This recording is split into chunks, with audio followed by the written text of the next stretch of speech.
You are listening to the Weird Realities Network, where we bring you news from the Weirdverse 2, 3, and sometimes 4 times a week. Not much is off topic because we embrace our weird on our quest to expand our minds. You can find our team discussing everything from world history, weird science, chemistry, cryptozoology, lost civilizations, and holistic and health healing practices. Created by authors, researchers, and mystics, Weird Realities is for those looking to meet others who challenge them to think outside of what is considered normal and wonder, what if? Good evening, ladies and gentlemen, living and living dead. Welcome to Watching Weird. Tonight, there's only the two of us. There's me, and from Massachusetts, Big Rich Restucci. Hi, kids. So, how's everything going with you, Rich? Oh, things are all right. Hi, Bethany. Things are Hi, okay. Beth. Very busy. Hi, Landa. Wow, place is hopping already. Look at that. Oh, thank you, Landa. Howdy.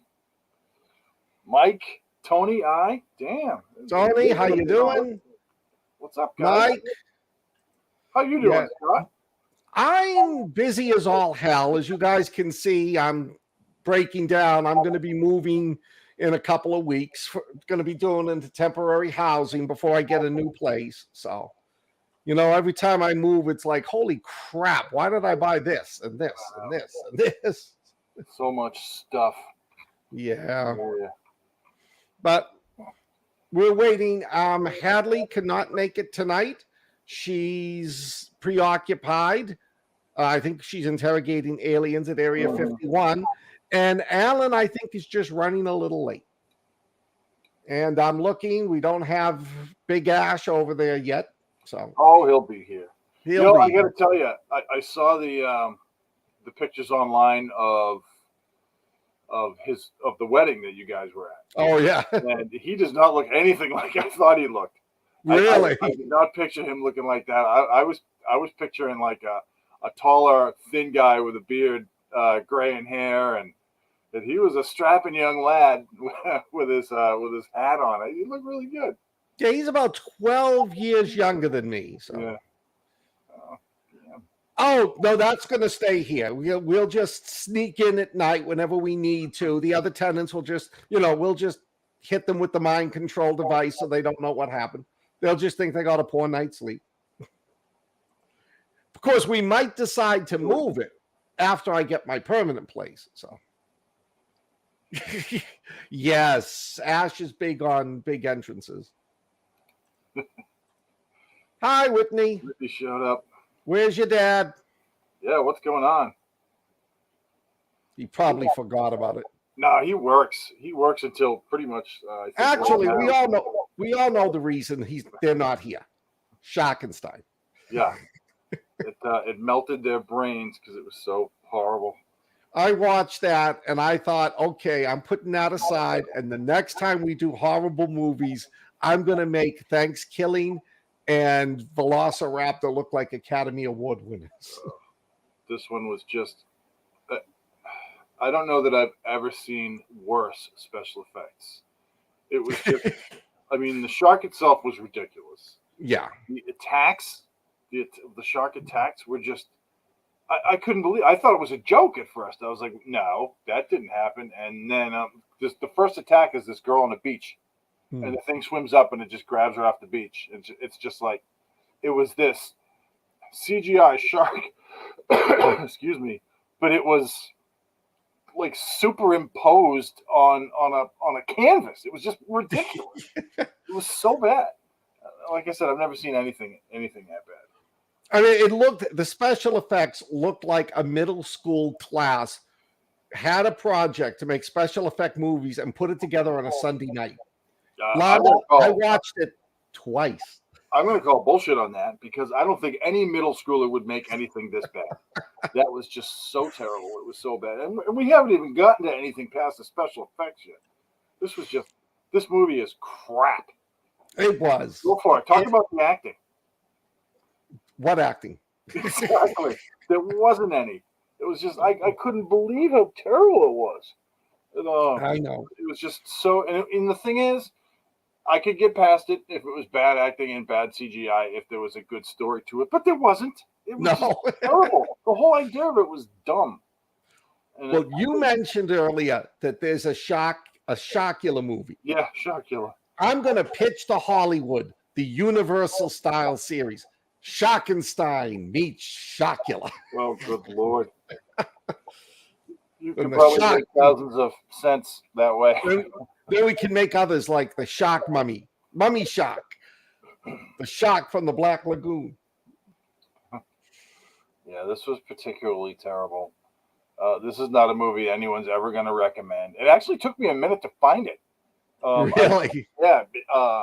Because I think it was so terrible that they push it down into nothingness, and so I couldn't find it anywhere, and I had to back out and go. And I have one of those TCL Roku TVs, and you can search for everything on all the channels right at the front. Excuse me, and that's how I had to find it because I couldn't find it anywhere else. Well, I've noticed that Tubi has a horrible search function. You know, I read somewhere that this movie's on Tubi. I put the movie into the Tubi search bar. It doesn't come up. So I go over to Plex, put it in the Plex search bar. It comes up. And then when I click on it, it takes me to Tubi. Takes you to Tubi. Yeah, right. Yeah. All right. Powerful that way. Yeah.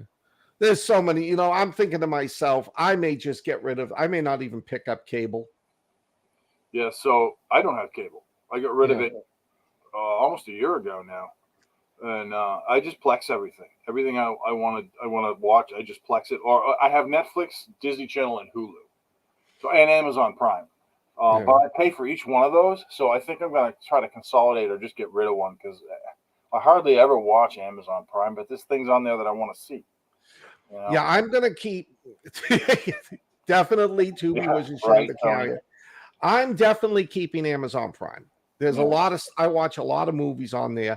I might keep Peacock because Peacock allows me to tape like the few TV shows like Night Court.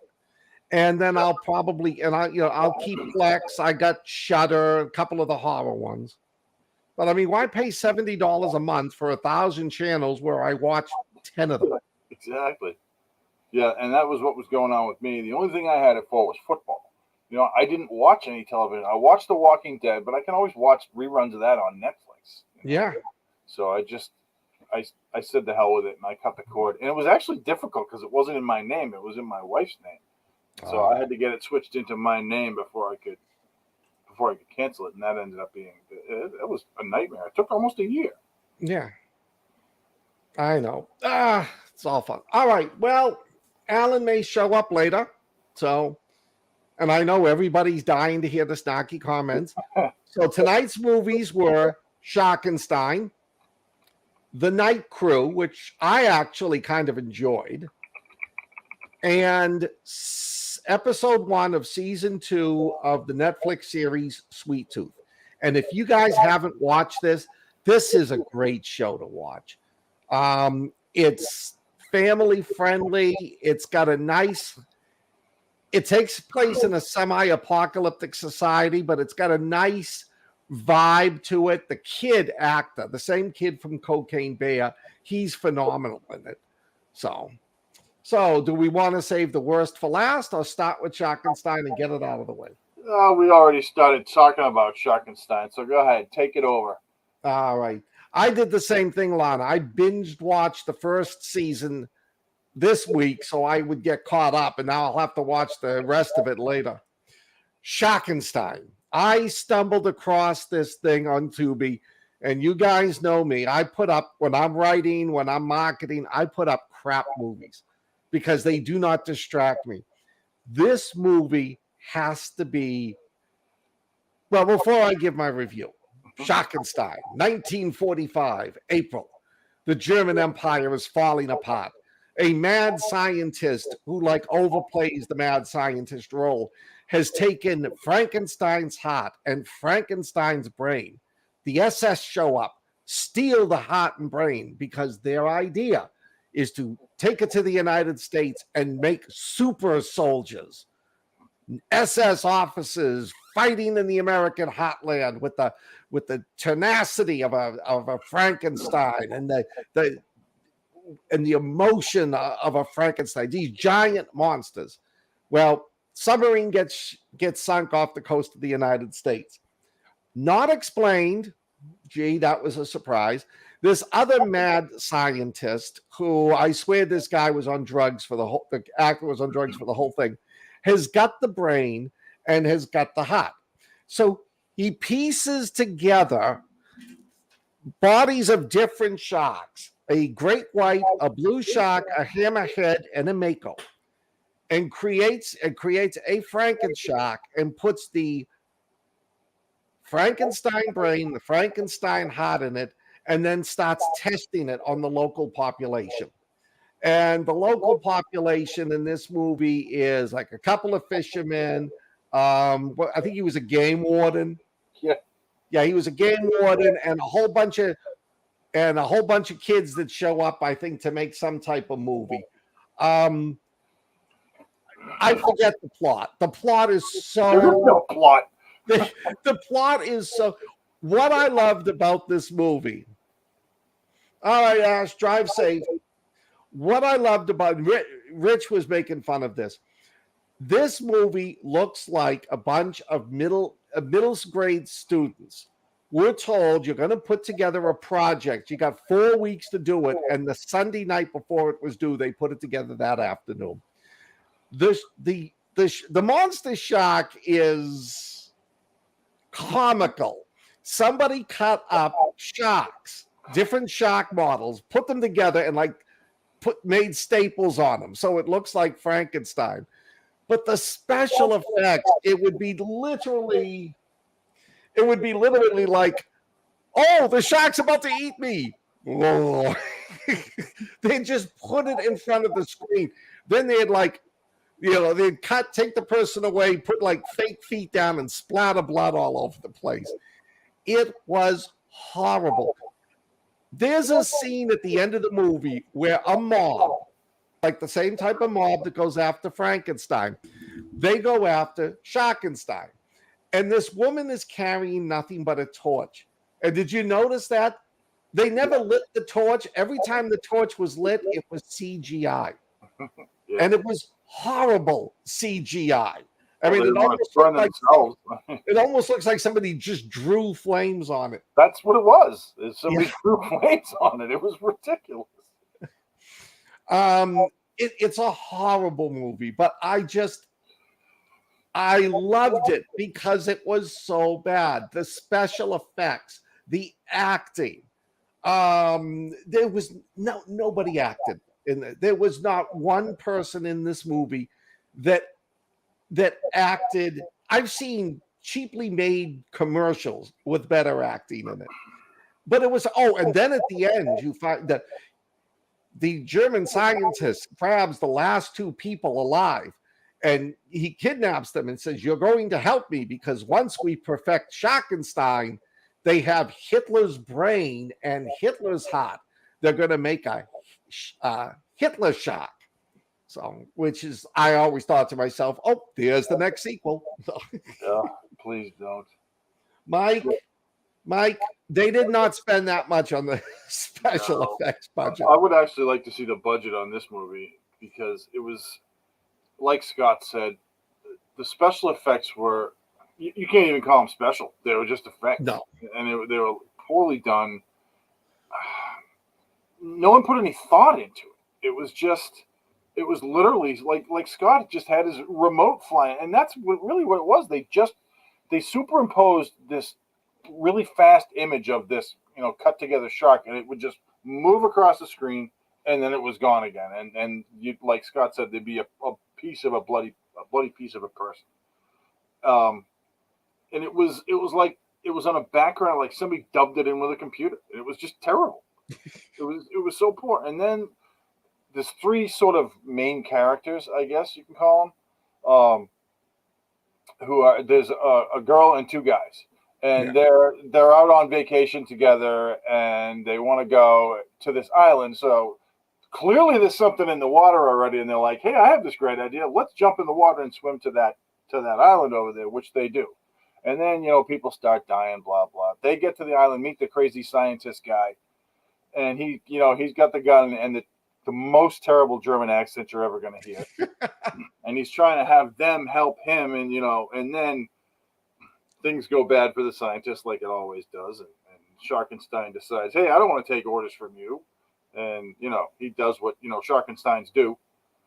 And trying to get through this movie, looking at or listening to these three main characters acting, literally the group of us right here, right now, could have done a better job. And that is not a joke.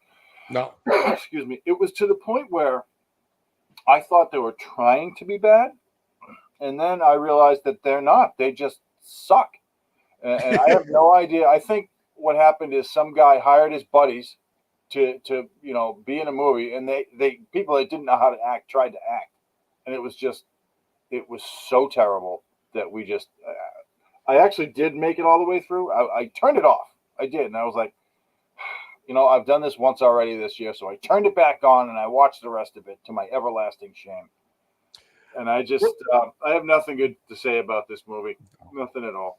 Well, the main female lead was kind of cute, but what breaks me up is they're on vacation at the beach. She's running around with thigh-high stockings on, and sneakers. I checked up Sharkenstein on IMDb. Doesn't say anything about how much it cost to make. It was made in July 2016, but this tells you a lot. All of the actors in it and actresses, only one of them has a photograph. All the rest are just that blank avatar. Who had the photograph? I think it was Klaus. Klaus, who I think was the scientist, was Jeff Kirkendall. And he's noted for such famous movies as Shockula, Return to Splatterfarm, Amityville in Space. That's enough. Noah's Shark, Jurassic Shark 2. Tony brings up a good point. At some point during the film, did it get struck by lightning or something, the shark? And it turned into this like muscular thing with arms that could walk on land. Oh, yeah, that right. Yeah, it did have that sort of Frankenstein. So bad, I forgot about it. I actually forgot about that. So, yeah.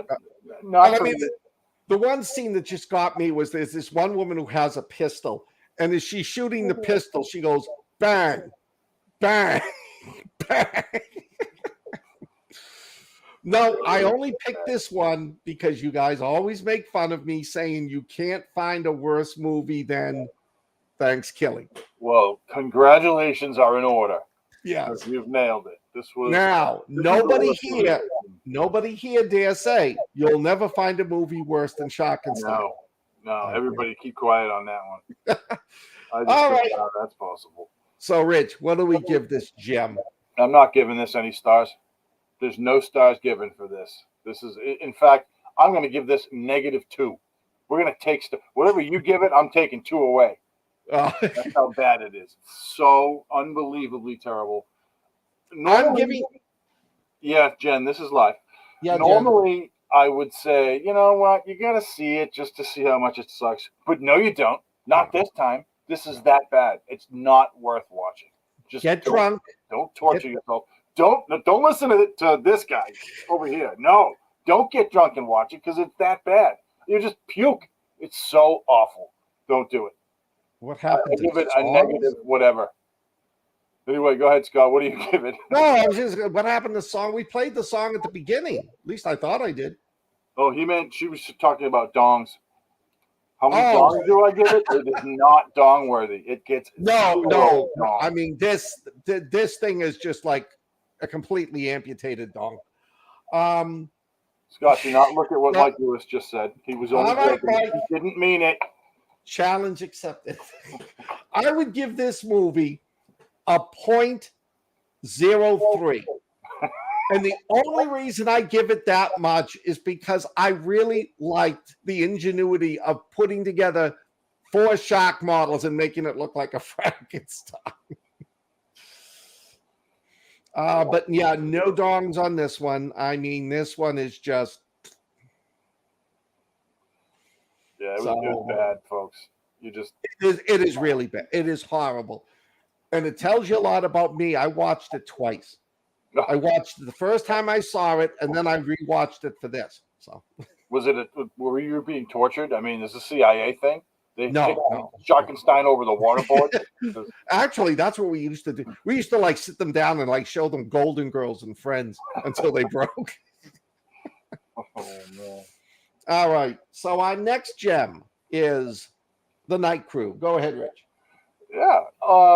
This film, I was surprised. You could see some things coming, but I was surprised that I didn't hate it. It stars Bokeem Woodbine and a couple other people you might know. Jason Mewes is in it. He's Jay from Jay and Silent Bob. Luke Goss, he's been in a couple of things, and the big guy in this was Danny Trejo, even though it was kind of a small bit part. The plot is that these bounty hunters are after this young woman to turn state's evidence on this drug dealer, and they go down to grab her, and they end up grabbing her, and she had worked for Danny Trejo, who is the kingpin of this drug cartel. They grab her, they're coming back, and they kind of break down. Their vehicle gets damaged, and she escapes. They catch her, blah blah, and they end up basically in this old decrepit hotel. It's like a spa place in the middle of nowhere, but it's excuse me, it's been uninhabited for years. There's spray paint all over the place, and it's in Mexico. They're trying to get back to the border. So that's at that point, you can see things are kind of off with this woman. She's kind of sick. Bad things are going on.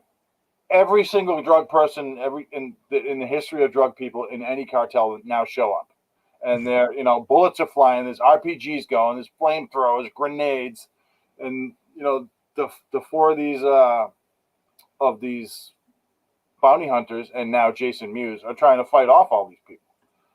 And ultimately, you figure out. I mean, I guess I'm not going to wreck this for anybody because it was made in 2013 and released in 2014.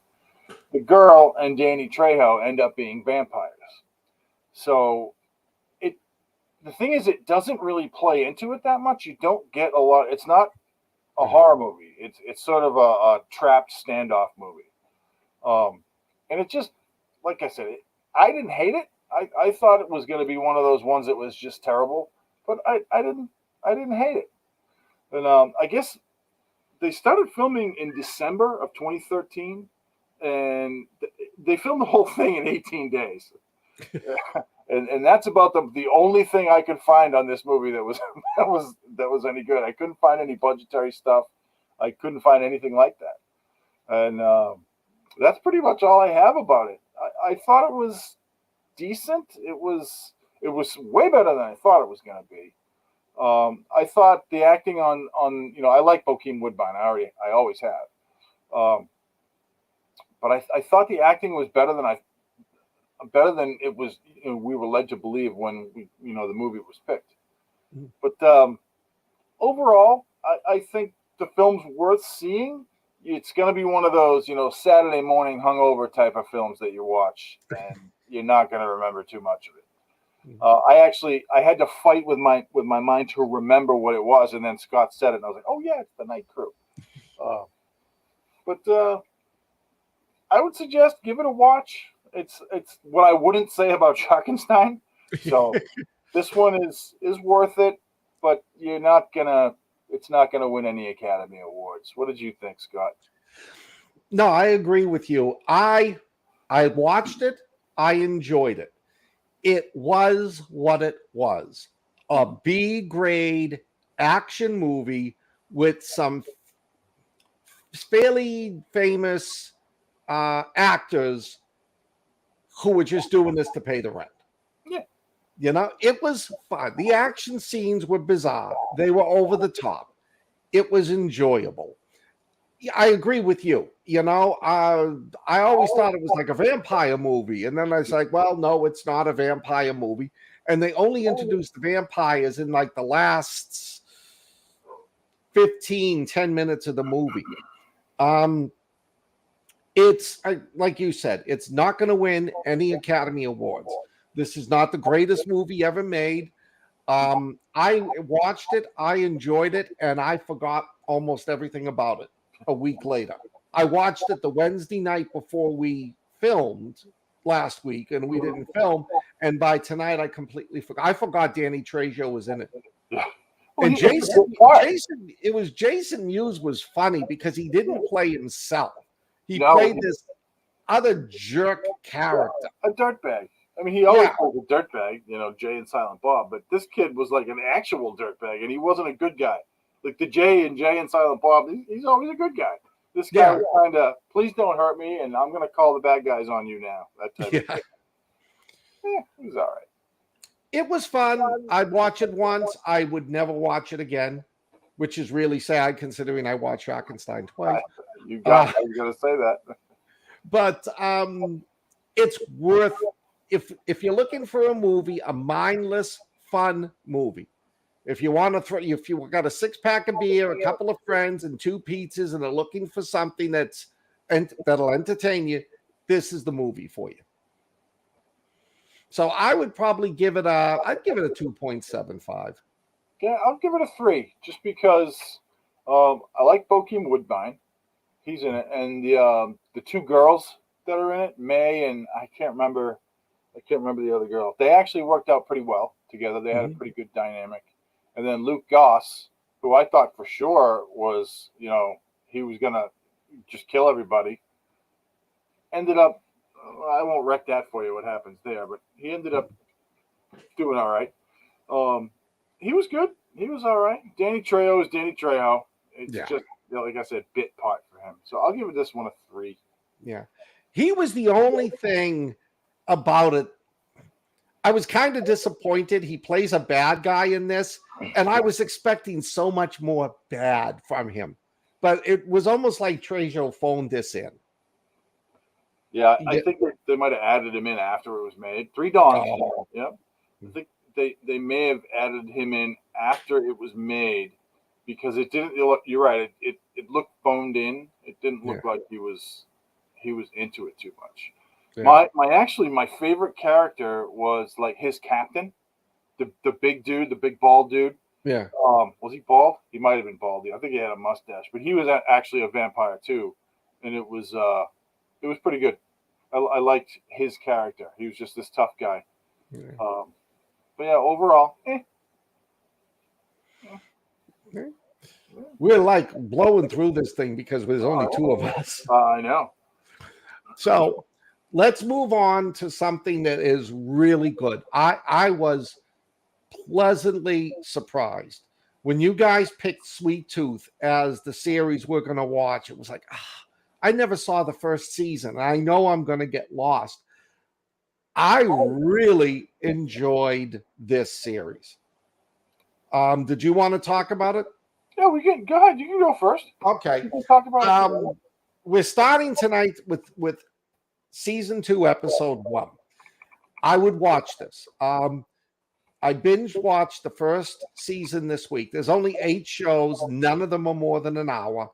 I wished I had had the time to go through and check out the actors, but it's this. I'm calling it apocalyptic. It's this. These children start being born that are called hybrids. They're half animal, half human.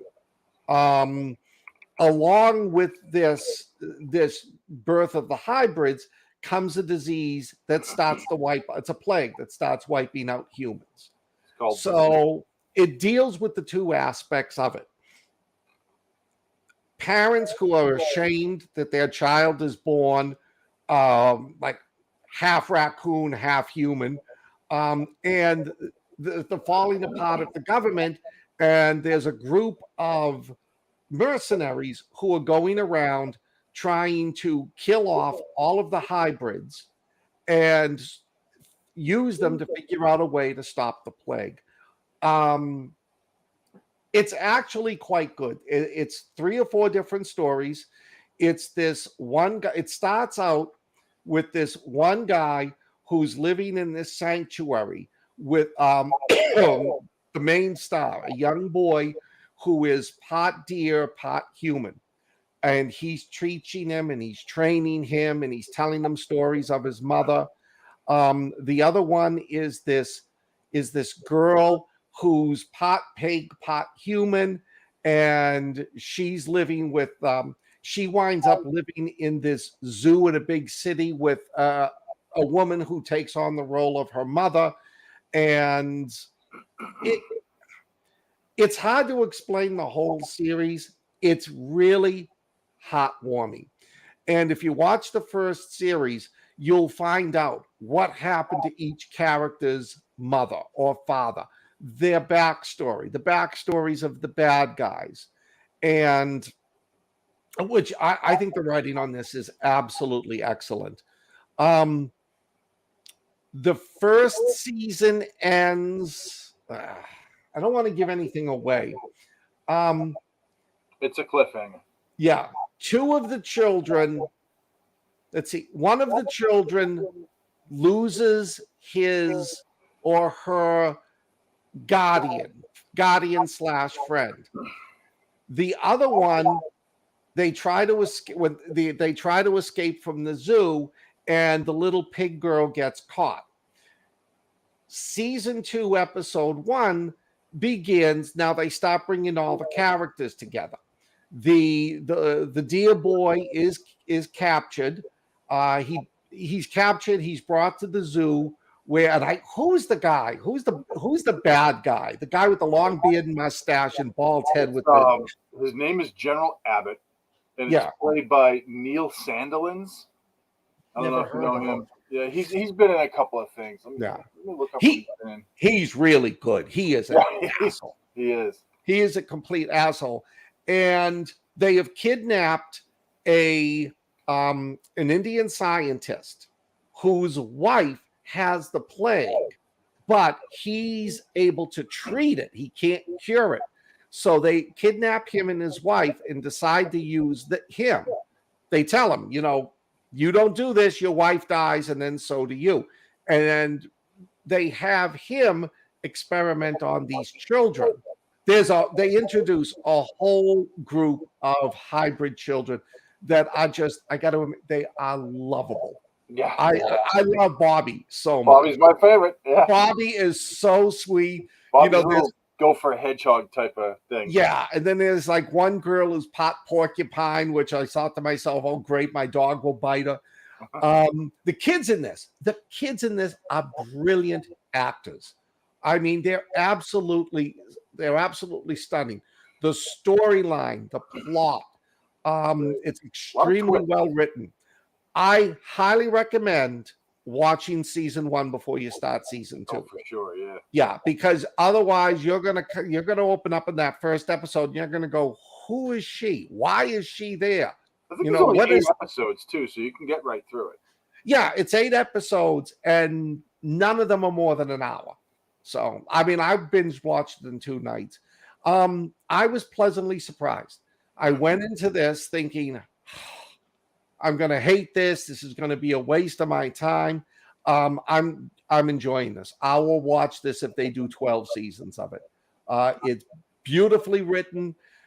It's beautifully written and acted, but unlike Stranger Things, this has got a very heartfelt, warming quality about it. Really, I can't say enough about this. Rich? So one of the things about this that really sticks out is it's definitely post-apocalyptic. The sick, which is this plague, it's like a super flu, and you start shaking your little finger. That's how you get tremors in your little finger, and that's how you know you're sick. And it's called the sick, and it's decimated the world. It's torn down. It's got like an 80 or a 90% mortality rate or something like that. And now there's a new plague coming. It's a new version of it, and it's even more lethal. And these factions have popped up all over the place, and one of the factions is the Last Men, and it's sort of ruled by this military guy named General Abbott and his brother, which we find out it's his brother later on.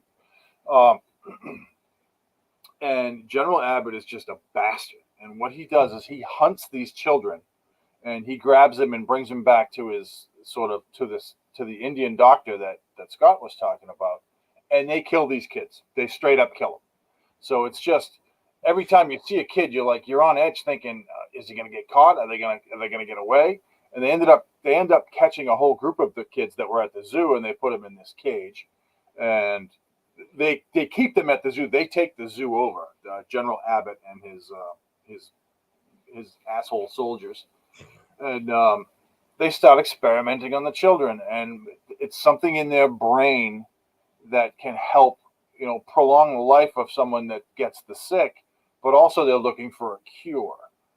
And it goes much in the second season. It goes more into that aspect of it. I actually watched the whole season, Scott, already, so I don't want to wreck it for anybody. But the season 2, episode 1 is sort of getting everybody back together. And Sweet Tooth, who is the little deer boy, his name is Gus. He has his guardian is Big Man, and that is Nonso Anansi. I don't know if you know who that is. He's a big dude. He looks like a football player. He's been in a few things. He was in Ted Lasso, which is one of my favorite shows. But everything about this thing is just well acted, well done. The script is great. There's not a lot of special effects, but you don't need them. Yeah. With this particular story, and like Scott said, it really tugs on your heartstrings, because you start to feel for these little hybrid kids who are just hated. They're hated, and everyone thinks that the plague was brought upon Earth by these kids, when it really, that's not what happens at all. The hybrids were sort of, well, I don't want to wreck that for you, but what happens and why they end up being born the way they are. And the sick is just, it has just, like I said, it's killed everyone. It's decimated everyone. And the kids are blamed for it. So even people that aren't in the Last Man Army are hunting these kids, and they don't want to help them. And then you have other factions who are okay, and they're like, yeah, come on in. We'll save you, kid. Come in here. So it gets really sad at times, because you see this kid and you start to like this kid, and they're weird looking. They're half animals. Some of them are cute, some of them are not. And all the kids, they're just kids, Yeah. and you start feeling bad for them when bad things happen. And Nonso Anansi I think he's a great actor. He And is. his name in the show is Big Man, or Jeopard, I think his name is, but Sweet Tooth calls him Big Man, because he's a big man, and he's protecting the kid, and it's about their journeys and travels. And some people are good guys and some people are bad guys, and there's lots of clashes, and I highly recommend it. Everything Scott said is right on the money. It's just a perfect show. And all of the hybrid kids have their own unique personality. Mm-hmm. And ability. Yeah. One of them has an ability. Yeah. It's, Max said it earlier, it's also an original film idea. Yeah. So it's really good. I highly recommend it. There is I don't want to say a plot twist, but there's something about Gus Sweet Tooth, and they call him Sweet Tooth because he loves chocolate bars. There's something different about him that will play a major role, I'm assuming, in the second season. This is a series you could sit down and watch with your family. Kids would enjoy it. They would relate to the characters. There is death. Huh? There's death, and there's death of children. Yeah. But it's not, you do see bodies, but the deaths aren't graphic. What happens later is graphic, but there's a lot of people getting shot, a lot of things blowing up. The second season amps that up a little bit more.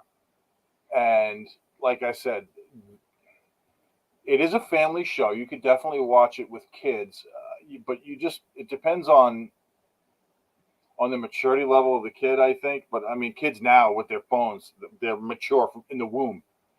So I just think that if you've got a sensitive child, maybe you want to hold off on that, because there is some death, and that, like I said, death of children.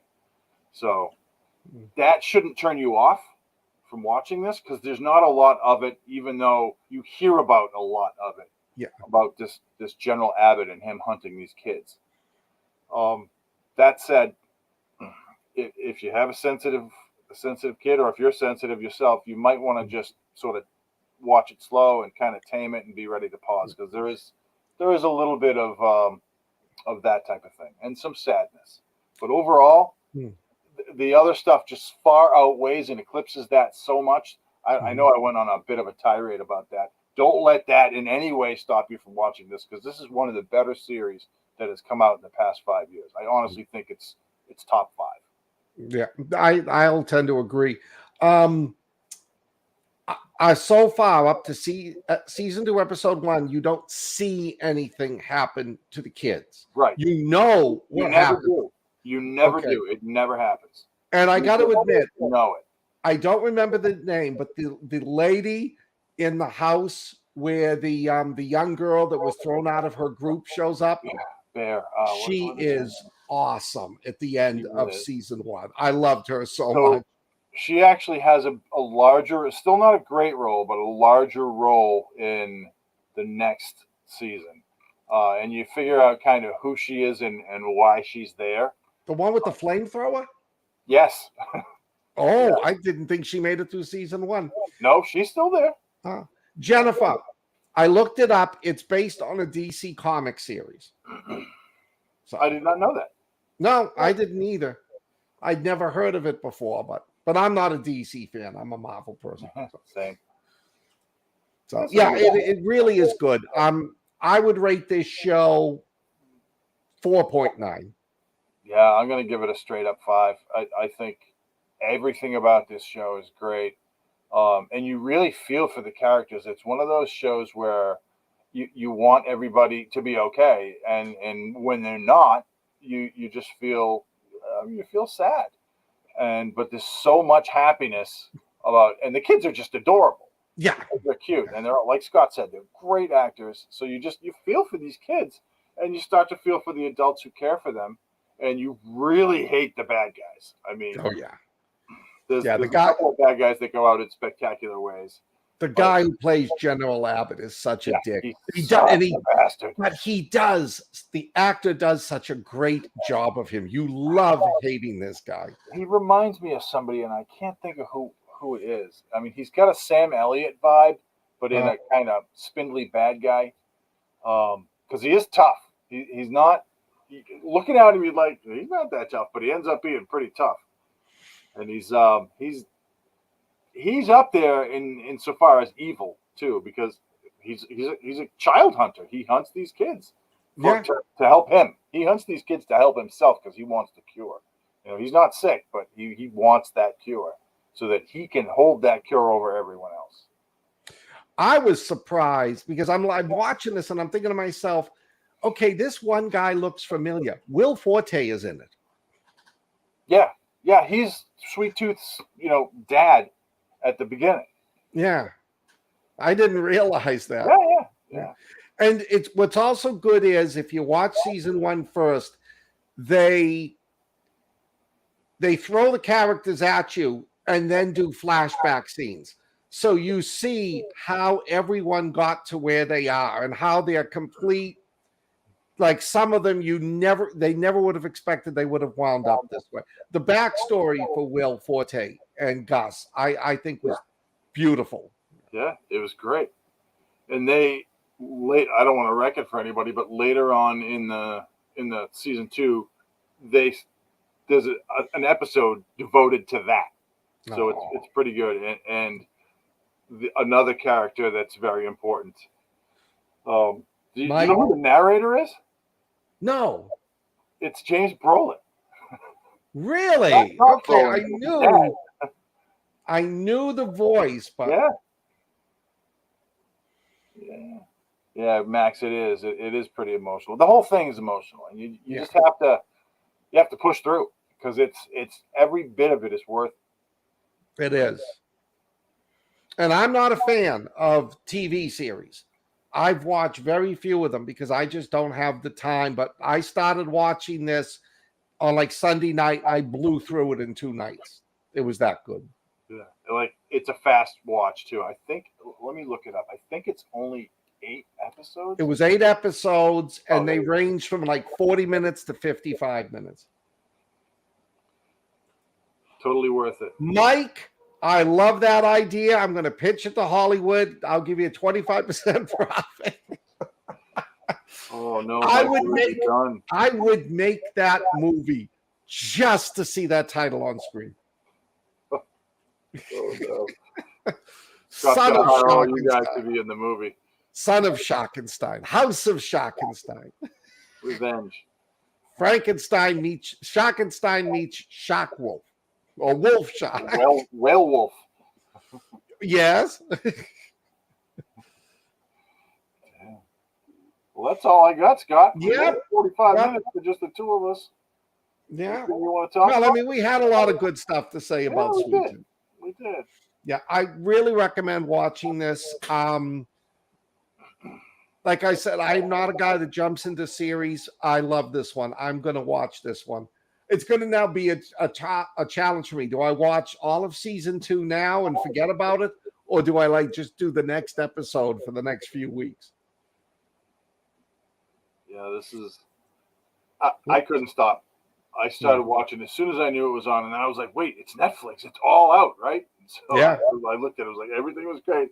I watched 6 episodes in one day, and then 2 episodes the next day. And did you notice that without Hadley and Alan, we were tame. We were nice. We were good. Right, they are the bad guys. Yeah, it tells you, Hadley may be the boss, but it tells you who the class disruptor is. Yeah. So Rich, what are you up to?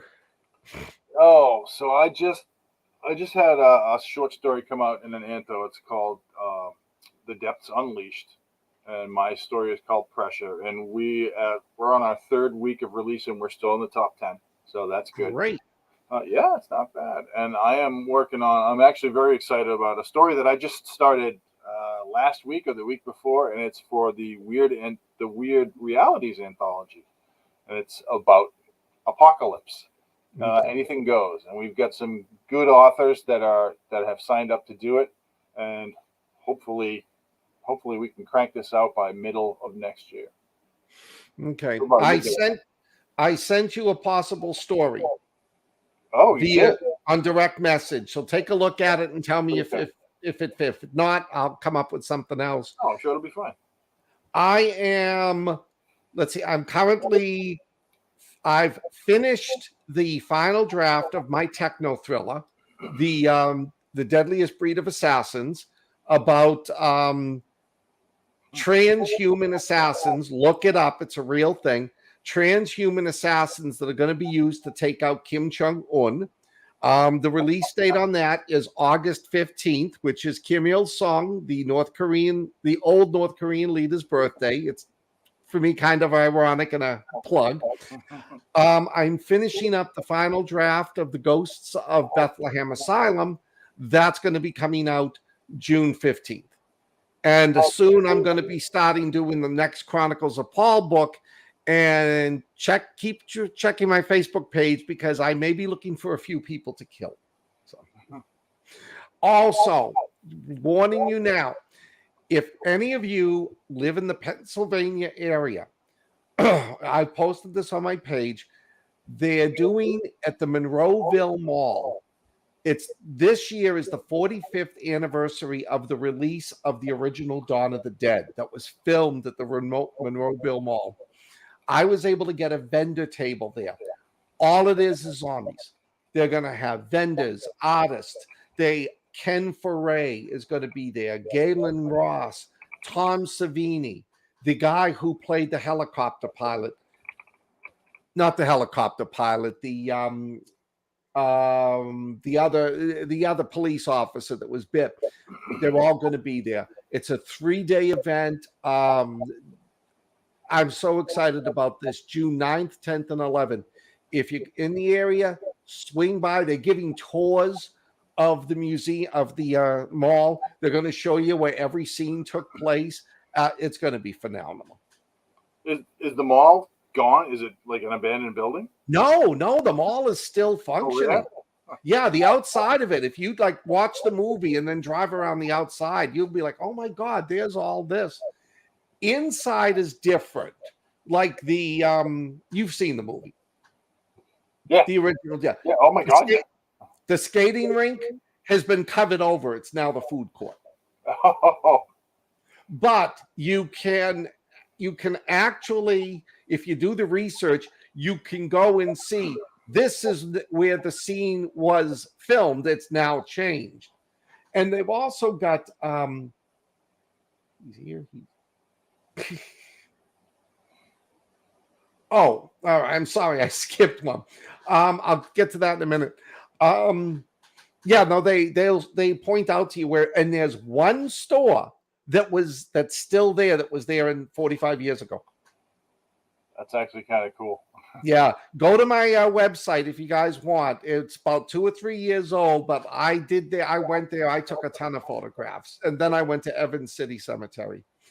Max, it was a great convention. It was my best yet. I sold 55 books. Holy crap, dude. It's great because it's sci-fi, it's fantasy. So people come in, like I sold paranormal books. I sold a ton of the Operation Majestic books. I sold some of the Shattered World fantasy series. It was great. I loved that convention. So I'll be going back. And if you live in upstate New York, Vermont, and you like paranormal, this August, I think they're doing their first paranormal convention. So That's awesome. Wow. So I'm going to be busy the next month. I'm going to be really busy the next month. Yeah, I'm guessing that. Plus, you're moving. Yes. Yeah, you can see behind me, everything is slowly being torn down. But 2 weeks from now, we may have a special guest. But I'll keep that quiet for now. I can figure that out. And Jennifer Sammons is so flabbergasted by what she said. She's speechless. Yeah. It's a big white car. All right. Well, anything else, Rich? No, I'm good. You? Nope. I'm happy. I'm working. I just wish the weather would become spring-like. I know. It was like it's been okay here. Today it was kind of 50-50, but this weekend is supposed to be good. So I hope so. 70 degrees. It was 47 degrees today. Even the dogs were like, screw it. We're going back. All right. Well, thank you all. If you enjoyed this show, hit like, subscribe. If you didn't enjoy Schockenstein, don't take it out on Rich. Take it out on me. Don't take it out on the show. Hit like anyways. Yes. Oh, wait a minute. Yep, let's throw that up. Mike just Yes, brought up a tomorrow very good night one. is the DB Cooper on Weird Awakening. If I'm available, I'd like to watch that. If not, I'll just watch it later. And all right. Good night, everyone. Enjoy yourselves. Thank you for joining us. And stay weird. Ciao.